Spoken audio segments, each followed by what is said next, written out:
Story 1. Guests in our home. I love how my grandfather is always around to keep me company. On days that my mom isn't around, Grandpa is always nearby to comfort me. I sit on his lap, tell him stories about my day, and I never feel like I'm alone. Although our house is never empty even when Mom leaves for work, and I sit with Grandpa and read stories while he enjoys his chair. We always have guests in every room of our house. There's Edna and Elma, the twins my grandfather is friends with. They're always sitting together in the kitchen with a teapot between just the two of them. There is also Joseph the plumber, who went to school with Dad, often seated with him in his study as Dad is hunched over his desk with a grin on his face, always looking at their high school yearbook while Joseph keeps him company as old friends should. Unless Mom needs to use a spare chair, then Joseph just stands next to Dad as he looks at his yearbook. Then we have our younger guests, like Beth and Tomas, who are around my age, often upstairs when they aren't playing with me. However, I don't really care if Tomas stays up there with his mom and Dad. He never talks to me and always makes a stupid face at me when I try and play with him. But Beth is really nice. She has pretty blonde curls in her hair, wears pretty perfumes and makeup, and sometimes Mom buys new dresses for her to wear. I'm sure she likes those because she always has a smile on her face. Even when I accidentally asked Mom how she got the ugly scar on her back, I felt bad when Mom told me that she had gotten the scar when she came here and was separated from her parents, who Mom says were very bad people. So I guess that makes her like the sister I never had, but I just like playing games with her when I'm bored. But Mom often scolds me if I get Beth's dresses dirty or accidentally knock her down. Tonight my mom says we'll be having another guest and a new friend for me to play with. Hopefully his family can come too. But Mom says that it's hard to get an entire family like Tomas to come and stay in our home. So before she leaves for work, she tells me she'll be home by midnight. She gives me a kiss on the cheek, packs up her tools, and tells me to go make some space in Beth's room for the new boy to stay. It's the last time I talk to Mom before she leaves for work, and I go upstairs to get the bedroom ready. It takes me a while, and by the time I'm done, I don't want to play with Beth like I usually do. So I grab a storybook from Beth's shelf and go downstairs to the living room. As always, Grandpa is there, sitting in his rocking chair, waiting for me to come sit in his lap and tell him how my day went. So I climb up into his lap and snuggle against him as I tell him about our new guest. But I notice something's wrong. His head is limp one side, and his eyes are closed. So I hop off his lap and go into the kitchen as fast as I can. I run past Edna and Elma and immediately go for the bottom drawer next to the silverware where we keep Grandfather's emergency supplies. I go back into the living room, stopping at the doorway to remember my manners, and I say good evening to Edna and Elma before I go back to Grandpa. Carrying the supplies in my arms, I drop them behind Grandpa's chair and look up at his neck. Grandpa, your stitches came out again. It'll take me forever to fix your neck like last time. HMPH. If only Mom had sewn you shut with a machine and used beads to stuff you like she did to Beth instead of that flimsy cotton, then you wouldn't be falling apart all the time. But I'm not upset with him. It's not his fault. Mommy was only learning when she first brought him over as a guest. We'd only just moved into the neighborhood, and she had wanted to make sure that we'd never have to be lonely ever again. But of course now our guests can sit straight and never fall over. And Mom says that someday she'd be sitting next to Grandfather while I'm out bringing new guests to keep us company. Story 2. Theo Twining. This is the tale of an incident that occurred to me a few years ago when I was a younger man and convinced that the world was exactly as I saw it and worked exactly as I was told it worked. I had just finished my undergraduate degree at a college I shall not name in the middle of Wales. Though my degree was interesting enough, I really wanted to leave behind the books and the academia and immerse myself in the study and practical research of the paranormal. Though my funds were slight at best and my student loan needed repaying, on returning to London, I placed an advertisement in my local gazette asking for anyone who had experienced paranormal phenomena and didn't mind talking about it to give me a call. I couldn't offer anything in the way of a reward for their troubles, but I did promise to buy them a drink or two while we talked over what they had experienced. It didn't take long for me to receive my first and only caller, and, to be honest, I was quite surprised that I had had this much success. But I am not one to look a gift horse in the mouth. The call came while my mobile was turned off, but a number had been left on voicemail, and a few days later I called back. I didn't want to respond immediately, though I don't know why. Perhaps I wanted to seem more professional, like I had 100 people on a waiting list or something. Anyway, I called the next evening and was greeted by the voice of a young man who identified himself as Theo Twining.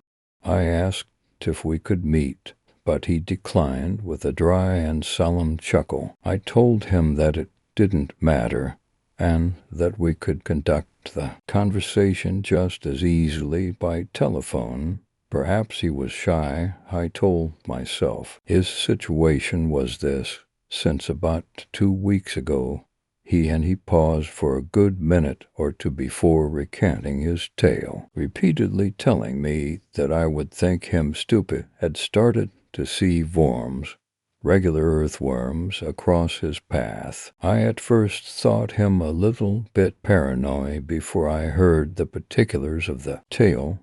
Not just outside, not just crossing his path, but in all manner of places. If he made a cup of coffee, there would be an earthworm, dried and boiled, at the bottom of the cup when he woke. He woke to find himself covered with 5 or 6 of them, and when he sat at his desk, they would crawl toward him from beneath the monitor screen and from under his keyboard. He told me of how he lived in a neatish studio apartment on the 3rd floor, and how this only happened very recently. I listened to all he said with a rapt silence, alternating between deep fascination and nagging guilt. I was finding such thrill in hearing this tale.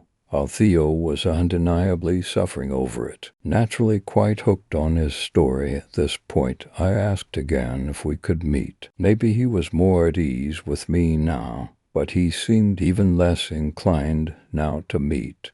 However, he did promise that he would call the next day. We agreed that I could take the call at 7 p.m. after I got home from work. I work in a not-so-busy estate agent's, so I spent most of the next day's office hours mulling over what he had told me, and even went as far as to run an internet check on Theo Twining. What I found made revulsion rise in the pit of my stomach, a hot and acidic feeling of sickness. I don't know for how long I sat there, still and shocked, until a coworker shook me out of it, asking me if I was okay.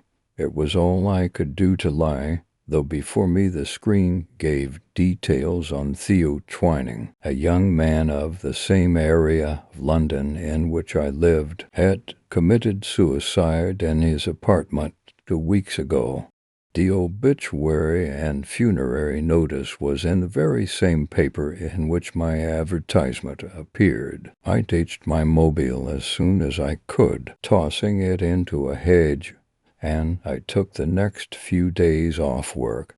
I went off to visit friends, not wanting to be alone. As of writing this, I am studying for a master's degree in my undergraduate subject. I never tried to investigate the paranormal again after that.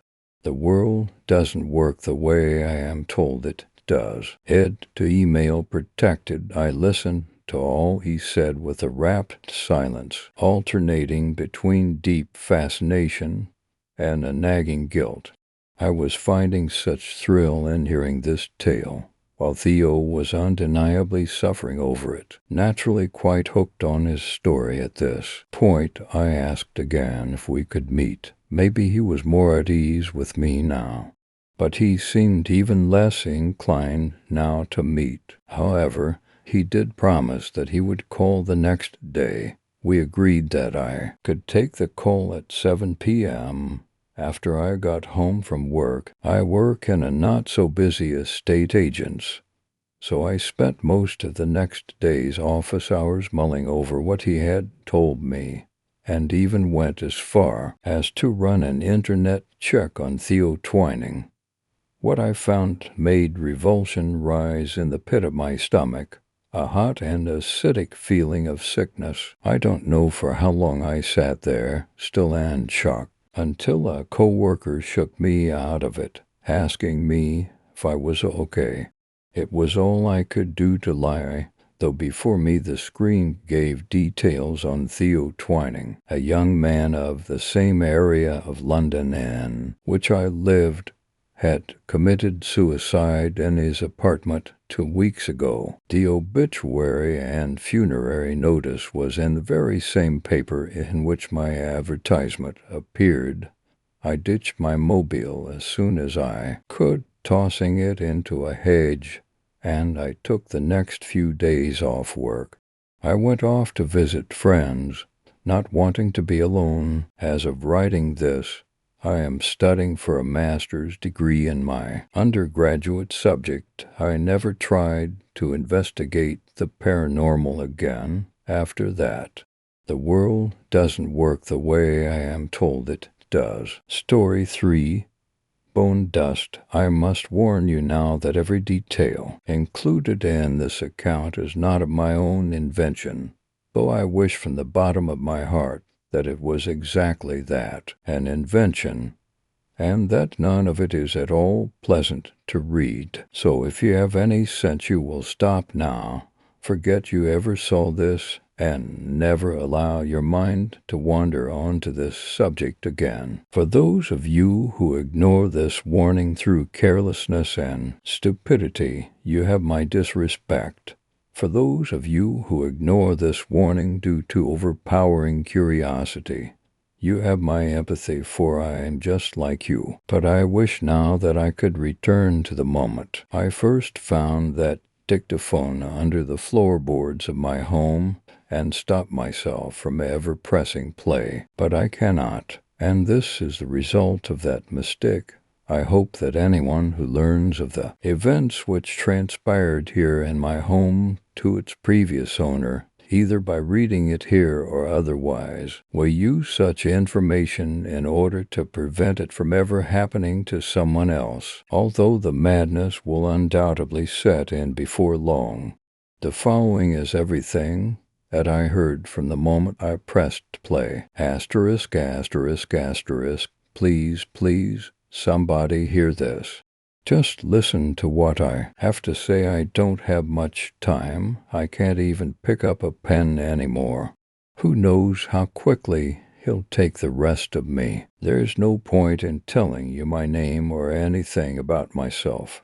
it would just end up hurting my family even more, except that I used to have a sister, or I was supposed to have one, or I still do. She's sort of still here, but only inside me, like a ghost that exists only within my body. You might have heard stories about people who found teeth in their shoulders or other growths that are all that remains of the twin brother or sister they were supposed to have. The ones that never made it out of the womb, the ones that people like me absorbed before they even had a chance. It's not our fault. We don't know what we're doing. Maybe we get to close. Maybe there's something wrong with us, or maybe there's something wrong with them, and that's why we do it. Either way, my sister is still here, still inside my body, and she hates me for it. It's not her fault either. I'd probably want revenge too, if I were in her position. But this, I don't think I could ever do this to anyone. Maybe she doesn't even know she's doing it, but she is, and it's unbearable. I'm meant to be turning 20 in 2 weeks, and I doubt now that I ever see that day arrive. A month ago my health was near perfect. Now I'm confined to my room, and even my parents can barely look at me. And when they do, it's like all the love they ever felt for me has been depleted from their eyes, replaced with the fear and disdain that I feel for myself. I can walk, but only slowly and stiffly, and trying to eat is more than slightly difficult when your stomach has rotted away to nothing. The skin on my legs is thin and pale, but the skin on my torso, arms, and hands crumbled from a existence a week ago. My heart can barely bring itself to beat. My lungs are almost enveloped in dust inside and out, and yet my face hasn't changed at all. My sister has shown me what I am to her, a monster. As I sit here now, my fingers are breaking. That's the snapping sound you can hear. They're crumbling, I'm crumbling. It won't be long now, I can't stop the recording. I'm sorry you have to hear this. Asterisk, asterisk, asterisk. After that there were screams of indescribable horror, laced with a chilling undertone of snapping and crunching. I can only imagine that the poor girl's life ended then with the final scream, and that nothing on earth could be more torturous than the way in which she met her demise. Please, if you have read all of this, put this knowledge to good use. I will help as much as I can, but already this girl is consuming my dreams, and every night I awake to the snapping of bone, always in agony, and always with a new piece of skin missing or peeling away. Please stop this from happening again. Story 4. Disconnected ever since I was a young child. That automated recording that plays when you try to call someone, but can't, has frightened me to the core. You know, the one that goes, "We're sorry, but the number you have reached has been disconnected," and it's always preceded by that sound, those 3 tones, which just amplifies my paranoia. Any time I hear that message, I can feel my skin go pale, every hair on my body stand up, all while I'm paralyzed in fear. Unbridled horror, surrounded in the black of night, accompanied only by that robotic, emotionless voice. There was nothing worse, or so I thought. I'm a shy, withdrawn guy. I stay inside most of the day, usually by myself. I don't tend to socialize, not in public, that is. But behind that computer screen, I'm as social as can be. For quite some time now, I've been thinking of changing that. Me and my friend, Alan, had known each other since the 3rd grade. We were basically inseparable, but there was a major difference between the two of us. Whereas I'm shy and withdrawn, he's popular and outgoing, always being invited to parties and scoring with the hottest girls. He's always invited me to these parties, and I've always come up with some lame excuse not to go. But not tonight. Tonight is a Friday, and I know he'll ask me to go, as per usual. I waited and waited until finally my cell phone rang. It was Alan, as expected. I went to hit the answer button, but hesitated. Do I really want to do this? I asked myself. I thought for a moment and came to the conclusion that I did. Hey, Alan, what's up? I asked. What do you think is up, man? It's party night. Are you in for once? He replied, rather enthusiastically. I took a deep breath. You know what, yeah. I'm in. Where at? Holy shit. Really? All right, man. The party's at 2736 Linwood. You know where that's at? I vaguely remembered that street.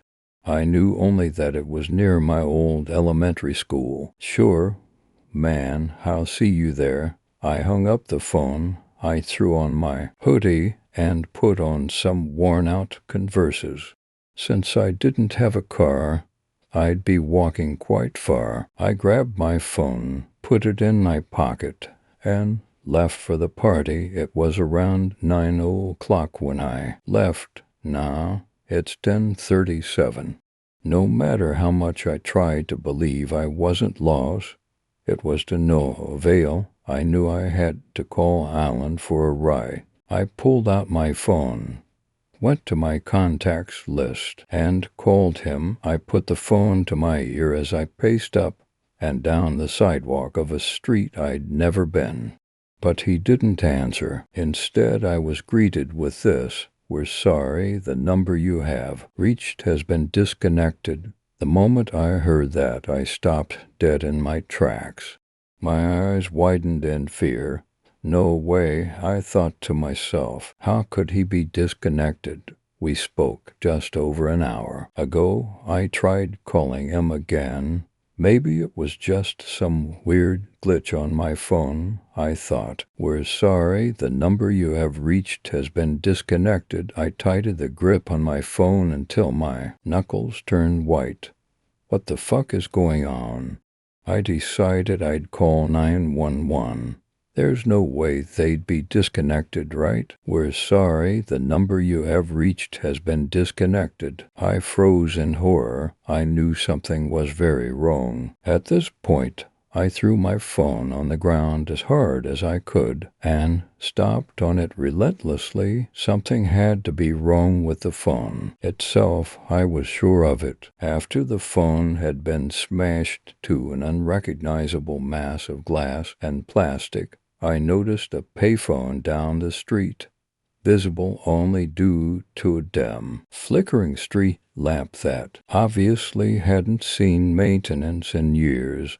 I fished a quarter out of my pocket and ran down to it. Driven by fear and paranoia, I frantically jammed the quarter in and dialed 911 once again. "We're sorry, the number you have reached has been disconnected." I dropped the phone, leaving it dangling by its metallic cord. There was something different this time. That message, that emotionally detached voice, it didn't come from the phone. It was right behind me. Story 5, The Bum's Countdown. There's a strange phenomenon I've noticed on several television reports from the early 1960s onwards. There may be more before, but since I got my first television in 1962, I can't say for sure. I would like to post this here to ask if anybody else has noticed or seen any others. It started in the early 1960s, specifically the Kennedy assassination. I was watching a broadcast by ABC of his final procession, and whilst the reporter was talking to the camera, amongst the crowd, I noticed something quite odd. A very scruffily dressed man standing quite a distance behind the reporter was staring right into the camera. He wore the typical attire of a homeless person: dirty brown trench coat, a dark green woolen hat, and noticeably long facial hair.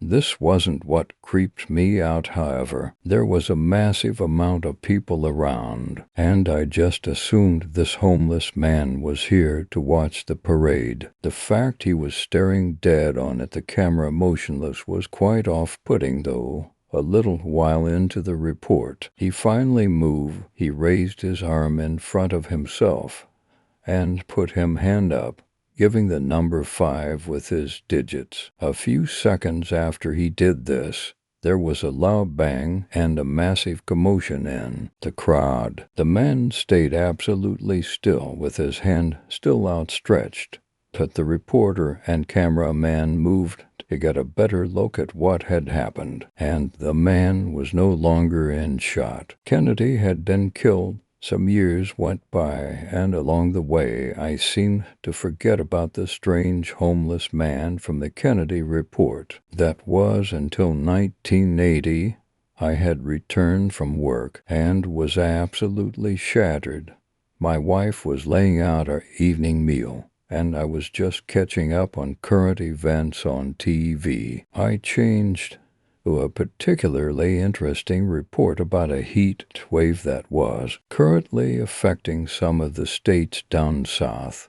This concerned me, as my wife has relatives there, and I feared for their well-being. The news reporter was billing this as the worst American heat wave in decades. At that point, I noticed him again. In the distance, over the reporter's left shoulder, was the homeless man from the Kennedy report. I didn't notice him at first, and it was his initial movement that drew my eyes to him. As the reporter spoke, the homeless man lifted his hand once again and signaled the number with his fingers. I was more alarmed at the fact that the man seemed exactly the same as when I had spotted him in the Kennedy report almost 20 years before. He was dressed the same, still wearing his trench coat.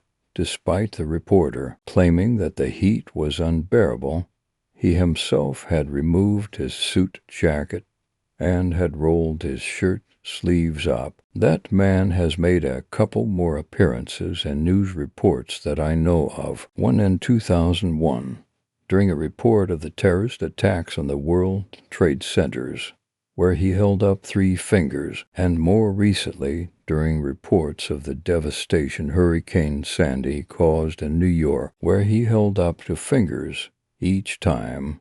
In all 4 of these news reports, he has been dressed exactly the same and shows absolutely no emotion. The people around him seem to pay no mind to him, and each time he just stares directly into the camera lens until the report ends or the cameraman moves the camera away from him. I have written this because of his appearance in the Sandy reports. It is now 2012. And I know for a fact that DVD recording and such has become a lot more common. I have never owned a recording device myself, and so I haven't been able to capture the man in any reports. Other people may have, though, so I urge you to flick back through any recordings of the news reports you may have and try and screen grab an image of the man if possible, so that we may identify him and find out exactly why he is showing up at these events. Right now I am very scared, though, and I think it's plausible that you all should be too. It's obvious at this point that this man does not age and appears in news reports of disasters, both natural and man-made. Not to mention, with the exception of the Kennedy assassination, many people have been injured and killed in said disasters, and it's getting worse. It's also obvious that this man is counting down to something in each one of the reports he has appeared in. And, worryingly, he's down to number 1. Story 6, The Cabal. Whom the gods would destroy, they first make mad, Prometheus, the mask of Pandora. In the upper echelons of society, there exists an ever-growing group of individuals with entirely too much time on their hands. The members hark from around the world, but share similar traits, often from lives of exceptional wealth. They are apathetic individuals, detached from day-to-day life and merely looking for the next distraction. In this club they find that something they have been seeking to fill the void. The club allows its members anonymity and encourages pseudonyms taken from ancient gods. Now the name of the game is despair. The members compete against each other, and a recognized hierarchy exists for individuals that have proven proficient in the past. A random person from across the world will be elected and presented to the player, who will then proceed to tear apart the person's life in the most entertaining fashion. The resources of the cabal extend far and wide, and with the significant money at their disposal, there are few doors that cannot be unlocked. The game is scored based on the speed with which the player can get the target to dispatch themselves. It's not clear exactly how long the club has been in existence, but the earliest records were shortly after World War II. A small group of English officers returned from the war back to lives of luxury and started to explore new ways in which hell could be inflicted upon a person. Over the years, the numbers have grown and imaginative characters have brought about the self-inflicted slaughter of thousands. Over the years, rules for the game have had to be implemented. The most egregious examples would be in the late 70s. Ares had just been given his target and had dropped out of sight. The cabal kept the victim under constant surveillance, awaiting what would come next. During a family dinner, Ares calmly walked in and executed 8 members of his family. He tossed a pistol at the poor boy and instructed that either he shoot himself or the rest of his family would be dead by dawn. Took him 30 seconds to make the choice. Ares loves to brag about the fact that the no-killing rule was brought in to bring him under control. Now the games comprise of identity assassination and the destruction of a person's faith in themselves. One of the more interesting examples was from Isis, who announced from the start that she had no care for the time taken and that this would be her magnus opus. She hired several individuals to undergo plastic surgery to make themselves identical to the target. They started to follow this young introverted woman around, always visible to her in the distance. She began to grow paranoid. At this point, the stalking escalated to several of them following at once and approaching her aggressively. She always ran from these encounters. Heading home and locking her doors tight, they would post photos of her taken from her back garden through her letterbox. It took 6 days before she finally snapped and opened up her arms with shards from the mirror. The current record is held by Morpheus. It was quite inspired. He paid a number of actors to approach the target and to say deadpan, "Wake up. You're in a coma," then act confused when he confronted them about what they had said. He hurled himself from the top floor of his offices before the day was out. Now there is no limitation to who can become a target, save for the members of the club. This extends to celebrities from all walks of life. Many public rag scandals have come from machinations of the club, with the now fading star watching their glamour dissolve in front of their eyes. Those who have lived the high life often cannot continue once they are cast out. An interesting case was with Jupiter. They threw him a bit of a curveball and elected a target from deep within the Amazon forest, a tribesman with no significant concept of much outside his own village. He kidnapped the man in the night and proceeded to subject him to a clockwork orange-style lesson in the horrors and atrocities that have been committed by man. It took 3 days, but he clawed out his own eyes and died from the shock. Now this brings us to you. You have been selected as the next target. My name is Mercury, and you are my target. Knowing what you know now, why don't you save us all some time and just swallow the goddamn capsule? Story 7. If I only had a brain. All right. Can you count backwards from 50 for me, please? The nurse asked. Sweetly, I nodded and opened my mouth. 50, 49, 48, 47.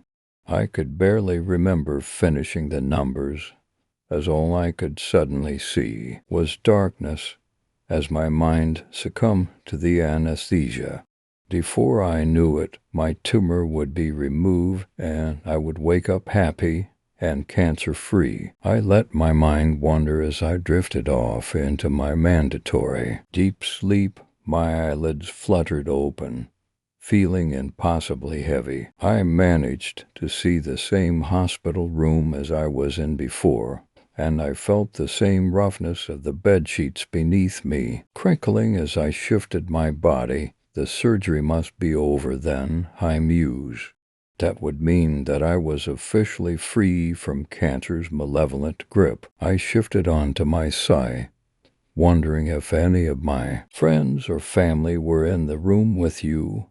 As I did so, I heard a clanking sound, like metal shifting against metal. Casting my eyes downward, I couldn't believe what I was seeing. I was handcuffed to the bed rails. Panic began to take over my body as my limbs froze and my blood went cold. I opened my mouth to call for the nurse or the doctor or whoever the hell would listen. Sound wouldn't form.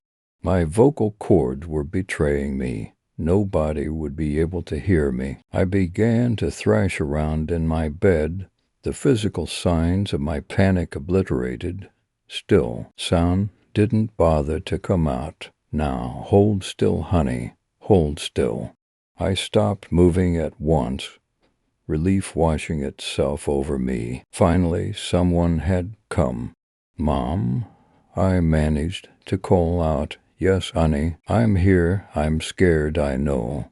But it's okay. The doctors did a very good job. I sighed in contentment, finally accepting the fact that everything had gone well.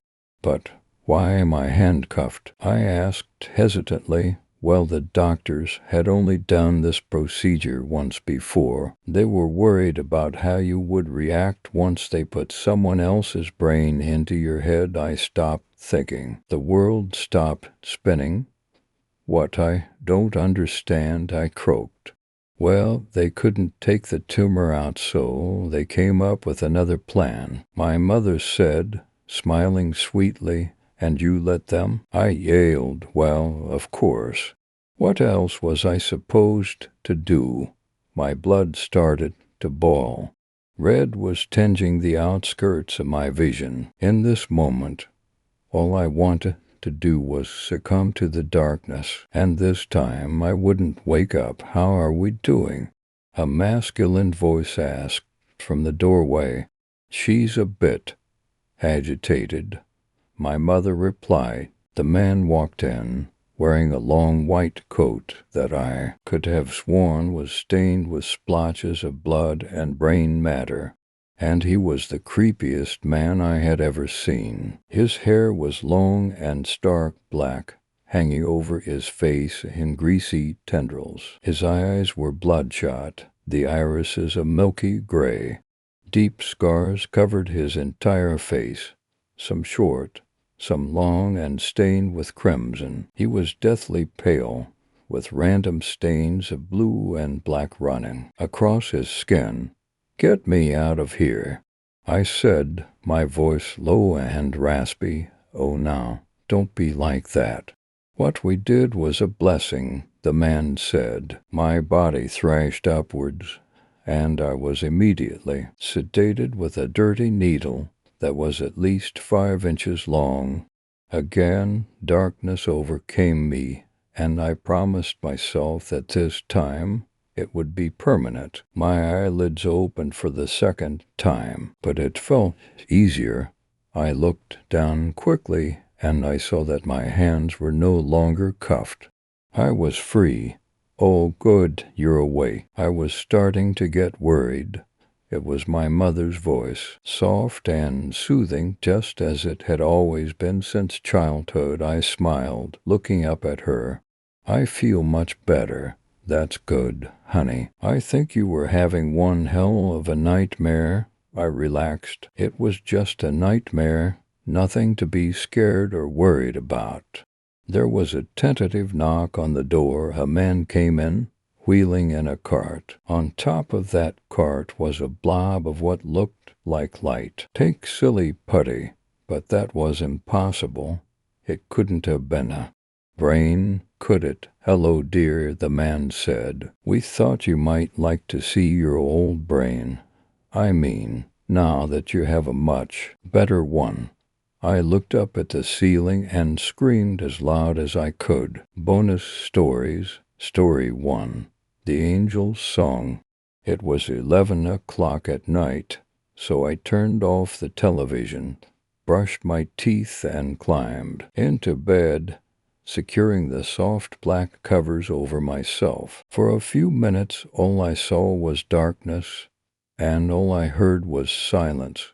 But then suddenly I heard a sound. It sounded like a liquid gurgling sound, and it was coming from the backyard. I tried to ignore it, but it continuously got louder and more annoying.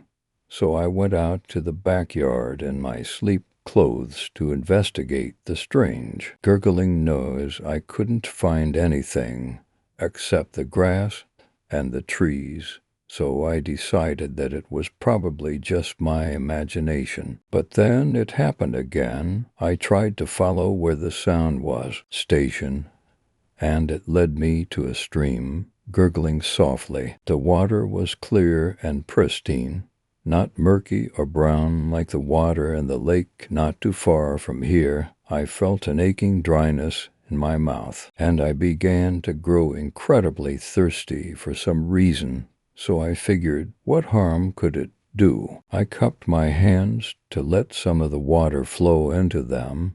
Then I lifted my hands to my lips and drank the cool, sweet water. The water tasted like heaven, unlike any water I had ever tasted. Then I decided to go back to bed, but my vision went fuzzy, and I became numb at first, and then utterly blind and paralyzed. I fell to the ground. I woke up to a song, not like the songs you hear on the radio, performed by recording artists. No, this was a heavenly carol sung by an otherworldly beauty, an angel.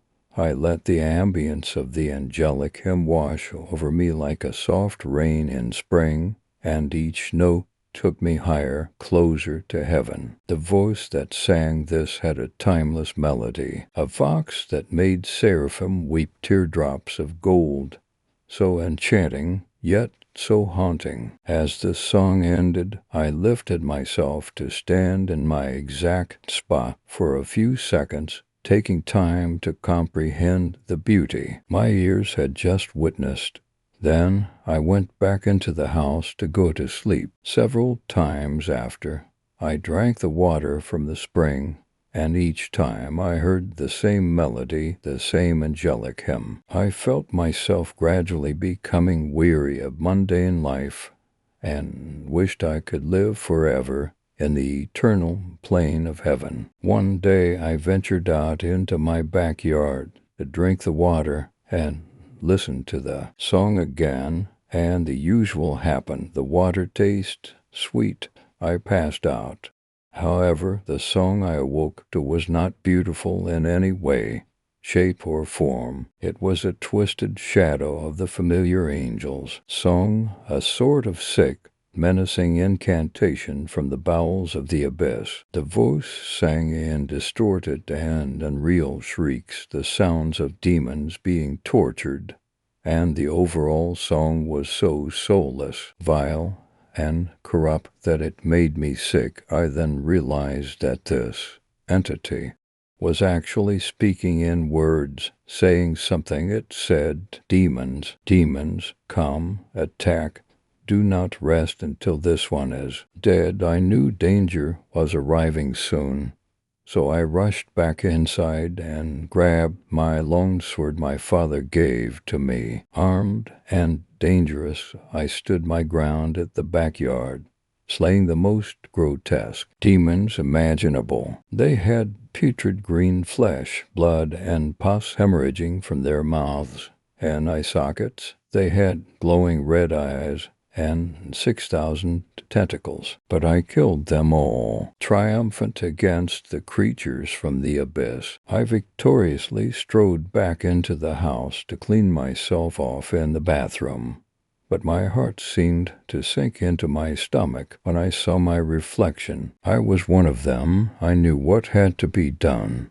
I shakily raised the blade of the sword to my neck and slit my throat in one swift motion. August 5th, 2011, the body of the deceased, Cheyenne, last name unmentioned, was discovered in the bathroom of her house. The major wound is located on the throat, and the murder weapon appears to be the longsword found on the floor. Several other corpses were found in the backyard. Story 2. The Forgotten Place. It was a hot summer afternoon. My friend and I decided to go to the river for a cool dip. A refreshing swim was a welcome break from the stifling heat. We packed a lunch, some drinks, and I brought my camera in case I saw something interesting to shoot for the art college project I was working on. We rode to the jetty on our bikes, swam about for a few hours, then made our way back home by taking the cycle track route, which ran alongside the river itself. Cycling along the pathway, I pointed out a red brick building to my friend, saying how many times I'd passed this place and often wondered what was inside. Curiosity getting the best of us, we clambered over the metal fence and forced open the door. It was a small, long-forgotten structure which had seen better days. The roof had partially caved in, and the weeds and shrubbery had almost buried it entirely. The interior was gloomy, the evening light filtering through murky, broken glass windows. The floor was littered with empty beer bottles, cigarette butts, and the odd dead rat. Against the far wall was a filthy-looking mattress, and the whole place stank of stale urine. My friend was pretty nervous and was eager to leave, but I wanted to see what was in the other rooms. Exploring further, I found a tiny room. That was the toilet. The inside of the broken bowl was stuffed with moldy leaves and dirt, and nestled in the center of this were 3 little mummified bird skeletons. My friend said he was feeling unwell and went outside to wait for me. Next to the room with the mattress was another smaller space, with a wooden table in the center. The light in here was a lot dimmer, as the window had been blocked out with sheets of cardboard. On the table, a ragged, tasseled, red cloth was draped, and on this was a number of jars and bottles. Holding one of the containers up to the light of the other window, I see inside something fleshy floating in cloudy liquid. All the other jars contained bone fragments, teeth. One was filled with ash. I don't know what was in the bottles, but they all had an unpleasant odor. This place both fascinated and unsettled me, but I couldn't stop myself from looking. I took several photographs of the bottles and jars